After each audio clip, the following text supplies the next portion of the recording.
पिछली क्लास में हमने एडवर्ब के ग्रामर रूल्स देखना शुरू किए थे। उसी क्लास को आज हम कंटिन्यू करेंगे। तो rule number 11, generally both is not used in a negative sentence. तो बोथ का प्रयोग ज़्यादातर हम नेगेटिव सेंटेंस में नहीं करते हैं।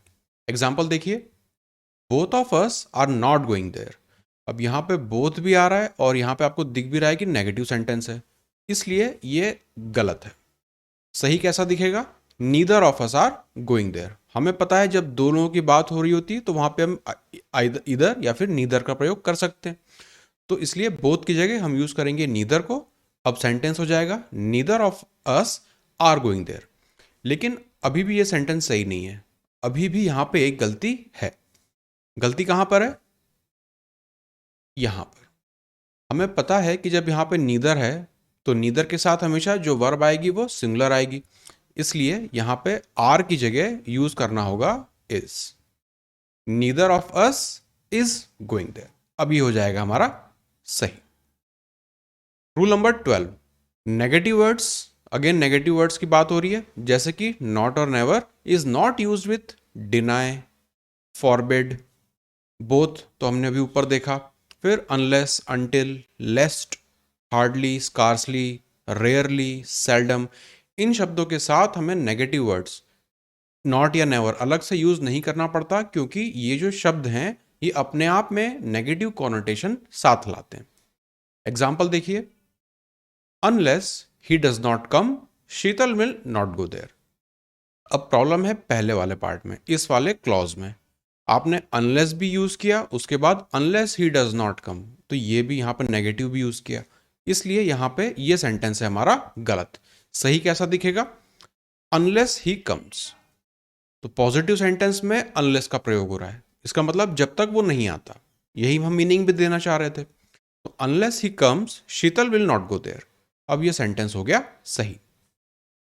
शीतल denied that she had not done anything wrong. अब यहां पर डिनाई का भी प्रयोग किया, उसके बाद नेगेटिव सेंटेंस भी आपने बना दिया, तो ये हुआ गलत। सही कैसा दिखेगा? शीतल डिनाइड दैट, नेगेटिव वर्ड आया denied, that she had done anything wrong. अब ये सेंटेंस हो गया सही। तो आपको ये कुछ खास शब्द हैं जिन पर आपको ध्यान रखना है कि इन्हें आपको नेगेटिव सेंटेंस में प्रयोग नहीं करना है।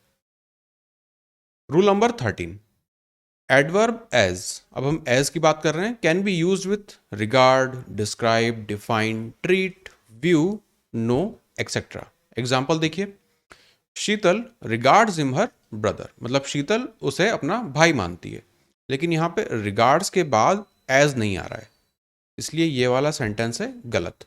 सही कैसा दिखेगा? Sheetal regards him as her brother. अब ये सेंटेंस हो गया सही। तो जब भी रिगार्ड्स दिखे, डिस्क्राइब हो, डिफाइन हो, तो उसके बाद हमें एज का प्रयोग करना होता है। Rule number 14, verbs of sensation, जैसे कि taste, smell, feel, appear, look, seem, sound, इनके साथ हमेशा एडजेक्टिव आता है, न कि एडवर्ब। इस चीज को एग्जाम्पल से देखिए, शी फेल्ट बैडली। फेल्ट ये आया आपका फील से रिलेटेड है, वर्ब ऑफ सेंसेशन है ये। उसके बाद आपने लिखा बैडली। बैडली क्या है? एडवर्ब है, इसलिए ये हुआ गलत। सही क्या होगा? She felt bad. अब ये सही है, क्योंकि बैड यहाँ पे जो है वो एडजेक्टिव बन जाएगा। तो हमें पता है ज़्यादातर वर्ड्स के बाद अगर हम एल वाई लगाते हैं ज़्यादातर वर्ड्स के बाद, तो वो एडवर्ब बन जाते हैं। तो इस चीज़ से भी हमें इसे पहचानना है कि जब भी वर्ब ऑफ सेंसेशन आपको दिखे, फील, लुक, स्मेल, टेस्ट, उसके बाद आपको एडवर्ब की जगह हमेशा एडजेक्टिव का प्रयोग करना है। I work honest. अब देखेंगे यहाँ पे वर्क और यहाँ पे ऑनेस्ट, तो ये गलत है, कोई मीनिंग नहीं दे रहा है ये हमें। सही क्या होगा? I work honestly. अब ये हो गया सही। तो यहाँ पे वर्क को अगर मैं देखूं तो वो वर्ब ऑफ सेंसेशन नहीं है, इसलिए उसके बाद एडजेक्टिव ना आके उसके बाद एडवर्ब आ रहा है। तो इन दो एग्जांपल्स में आपको चीज़ों को देखना है। यहाँ पे वर्ब ऑफ सेंसेशन की बात हो रही थी, जबकि यहाँ पे वर्ब ऑफ सेंसेशन की बात नहीं हो रही थी, इसलिए आई वर्क ऑनेस्ट। अब यहाँ पे वर्ब के बाद आ रहा है सीधा एडजेक्टिव, लेकिन ये मीनिंग हमारा गलत दे रहा है। सही क्या होगा? जब इसके बाद आएगा एडवर्ब, क्योंकि हमें वर्क के बारे में बताया जा रहा है कि कैसा वर्क करता है, ईमानदारी से काम करता है, इसलिए यहां पे एडवर्ब आएगा। रूल नंबर 15, अब बात करेंगे हम अगो की। Ago is always use with past indefinite tense, so if ago is used in a sentence that sentence must be in past indefinite. जब भी आपको अगो दिखा हुआ मिले, वर्ड दिखे, तो वो पास्ट इंडेफिनिट टेंस में ही होना चाहिए वो सेंटेंस। देखिए, he has come a month ago, he has come a month ago, तो ये वाला सेंटेंस है हमारा गलत। सही कैसा दिखेगा? ही केम अ मंथ अगो। अब ये सही है क्योंकि जो दूसरा वाला है वो है पास्ट इंडेफिनिट टेंस, उसमें हम यूज करते हैं अगो को। Rule number 16, friendly, manly, masterly, slovenly, orderly, sickly, monthly, weekly, ये सब क्या है? एडजेक्टिव्स हैं। They must not be mistaken as adverbs just because they end in L Y. तो ऊपर हमने कुछ एग्जाम्पल देखे थे जहां पे एल वाई लास्ट में एंड में जोड़ने पर वो एडवर्ब बन जाते थे, लेकिन कुछ ऐसे शब्द हैं जो कि एल वाई जोड़ने के बाद एडजेक्टिव बनते हैं। तो ये चीज़ें हम अपनी बेसिक में सब कुछ देख चुके हैं। एग्जाम्पल देखिए, शीतल बिहेव्ड फ्रेंडली। अब यहाँ पे बिहेव्ड फ्रेंडली, तो ये सेंटेंस है आपका गलत। सही सेंटेंस कैसा दिखेगा? Sheetal behaved in a friendly manner. अब ये सही है। तो जैसा हमने एक रूल ऊपर भी देखा था, कब एडवर्ब आएगा कब एडजेक्टिव आएगा, तो एक तो आपको वहां पे ध्यान रखना है। दूसरी बात, हर बार अगर एल वाई लिखा हुआ है वर्ड के आगे तो जरूरी नहीं है कि वो एडवर्ब ही हो सकता है कि वो एडजेक्टिव हो। तो ये भी चीज़ आपको देखनी है। सेंटेंस में किस हिसाब से वो प्रयोग में आ रहा है, उस हिसाब से आपको उसे ट्रीट करना है। Rule number 17, hard means diligent या strenuously, hardly means scarcely at all. तो जो हार्डली है ये एक नेगेटिव मीनिंग आ रहा है कि मुश्किल से, हार्डली। एग्जाम्पल से आप इसे देखिए, he tried hardly to win the race. अब यहां पे प्रॉब्लम क्या है?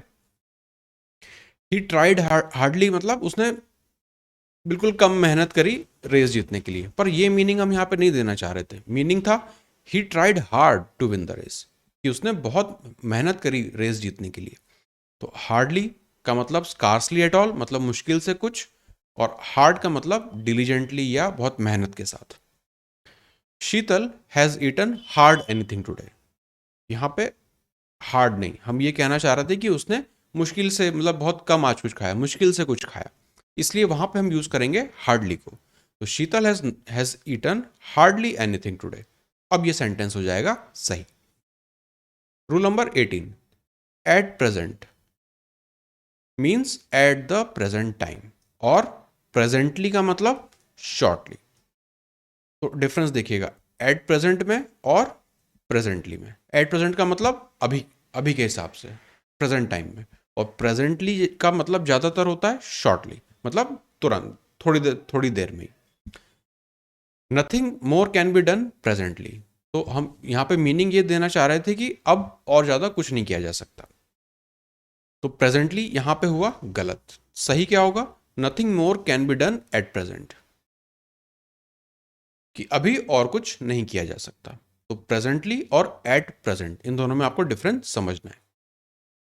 Rule number 19, if sentence begins with no sooner it takes conjunction then and the sentence takes inversion form।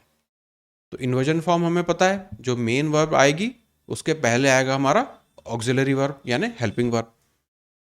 दूसरा, नो सूनर जैसे जो शब्द हैं उनके साथ आता है देन। अब यहां पे देखिए, no sooner she reach the station then she met her childhood friend. अब यहां पे प्रॉब्लम क्या है? नो सूनर भी मुझे दिख रहा है, यहां से देन भी दिख रहा है, तो कंजंक्शन तो सही प्रयोग में आया, लेकिन इन्वर्जन फॉर्म का यहां पे ध्यान नहीं रखा गया। No sooner she reach the station then she met, इस वजह से यहां पे ये सेंटेंस है गलत, क्योंकि इन्वर्जन का फॉलो यहां पे नहीं हुआ। No sooner did she reach the station when she met her childhood friend. अब यहां पे नो सूनर भी दिखा, लेकिन यहां पे गलत कंजंक्शन उन्होंने यूज किया है। इन्वर्जन फॉर्म की बात करूं तो यहां पे मुझे दिखा, पहले हेल्पिंग वर्ब आया फिर सब्जेक्ट आया, तो इन्वर्जन तो फॉलो किया लेकिन कंजंक्शन यहां पे फॉलो नहीं किया, इसलिए ये वाला सेंटेंस भी गलत है। फिर no sooner did she reach, तो यहां पे इन्वर्जन भी आया, then she met her childhood friend. अब ये सेंटेंस सही है। तो इन तीनों एग्जाम्पल्स को आप यहां पे देखिए। तो हमने देखा नो सूनर, उसके साथ हमने देन का प्रयोग किया, पर इन्वर्जन फॉर्म भी लिखना था जो कि यहाँ पे नहीं था। फिर यहाँ पे इन्वर्जन फॉर्म तो था लेकिन देन की जगह वैन कर दिया। तीसरा वाला सेंटेंस ग्रामेटिकली पूरा सही है।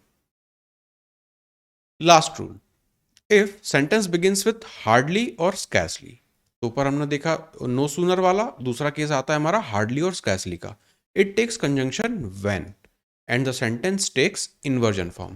तो यहाँ पे हार्डली या स्कैर्सली के साथ हमें देखना है व्हेन दिखना चाहिए और सेंटेंस अगेन इन्वर्जन फॉर्म का होना चाहिए। Hardly Sheetal had reach the station when the train arrived, तो हार्डली के साथ आपने व्हेन का तो प्रयोग किया लेकिन यहाँ पे आपने इन्वर्जन फॉलो नहीं किया, इसलिए ये सेंटेंस हुआ गलत। Hardly had Sheetal reach the station when the train arrived, अब ये सेंटेंस हो गया सही क्योंकि हार्डली के साथ व्हेन आया और सेंटेंस भी हमारा इन्वर्जन फॉर्म में। तो रूल नंबर 20 और रूल नंबर 19 इन पे बहुत फ्रिक्वेंटली क्वेश्चंस दिखे हैं, प्रीवियस ईयर में भी दिखे हैं, अभी के एग्जाम्स में भी दिखते रहते हैं। तो ये दो रूल काफ़ी इंपॉर्टेंट है, एक तो कंजंक्शन का ध्यान रखना है, दूसरा इन्वर्जन फॉर्म का ध्यान रखना है। ये दो चीज़ों में एरर यहाँ पे हमें दिखाया जाता है। तो एडवर्ब के इतने रूल्स मोर देन सफिशिएंट है, आप ये 20 रूल्स को आप प्रैक्टिस कीजिए। इसके अलावा भी बहुत सारे छोटे छोटे वर्ड रिलेटेड रूल्स हैं जिन्हें आप बुक से देख सकते हैं, पर आपके एग्जाम पॉइंट ऑफ व्यू से ये कुछ मेजर रूल्स थे जहाँ पर अक्सर गलतियाँ हमारी टेस्ट की जाती हैं। तो इन्हें आप देखिएगा, ध्यान रखिएगा और अपनी प्रैक्टिस में लाते जाइए।